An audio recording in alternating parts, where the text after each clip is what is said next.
Je m'appelle Naem Fazal. Je suis pakistanais, mais j'ai grandi au Koweït. J'ai été élevé en musulman sunnite là-bas. Les sunnites ont un islam très conservateur.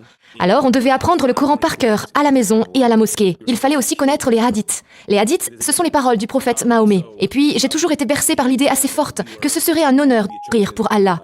On nous disait qu'on était le peuple élu, qu'on était supposé être très important dans le monde et qu'on était spéciaux. Quand mon grand frère a terminé le lycée, il a eu l'opportunité de partir aux États-Unis pour y faire ses études. Et puis, au bout d'un an, il est revenu nous rendre visite au Koweït. Là, il nous a annoncé, à moi et à mes sœurs, qu'il était devenu chrétien. Moi, quand j'ai entendu ça, j'ai réagi de façon très agressive. Je l'ai attrapé au cou, je l'ai plaqué contre le mur et je l'ai menacé de... Je lui ai dit des choses horribles, vraiment. Mes sœurs ont été très choquées par ma réaction et elles se sont mises à pleurer.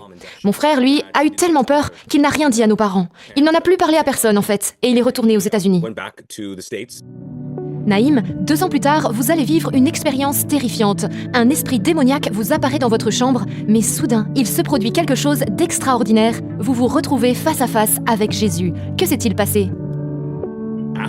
Après ça, j'ai eu la possibilité de partir étudier aux États-Unis comme mon frère. Je l'ai donc rejoint là où il se trouvait, en Caroline du Sud, à l'université. Quelques jours après, mon frère m'a dit un truc bizarre. Il m'a dit « Tu sais, Jésus existe réellement. Alors si tu lui demandes de se révéler à toi, il le fera. » Et je lui ai répondu « Mais t'es cinglé, qu'est-ce que tu racontes ?»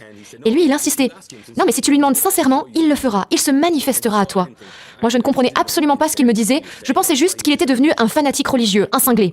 Mais quelques semaines plus tard, là, j'ai levé les yeux au ciel et j'ai simplement dit intérieurement « Si c'est vrai, je veux savoir. Si c'est vrai. » Mais je ne crois pas que ce soit vrai, parce que là, je pense que je suis en train de parler dans le vide. Et c'est tout ce que j'ai dit.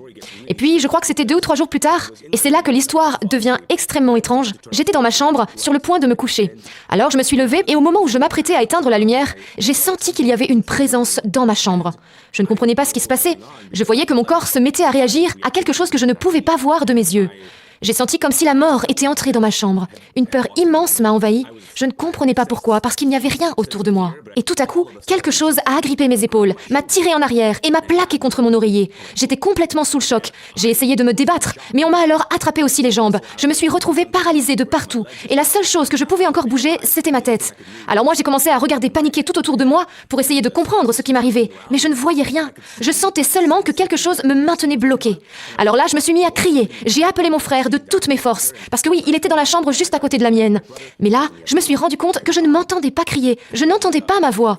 J'ai réalisé que je ne pouvais plus parler. J'étais paniquée, je ne savais plus quoi faire. Et à ce moment-là, la porte de ma chambre s'est ouverte.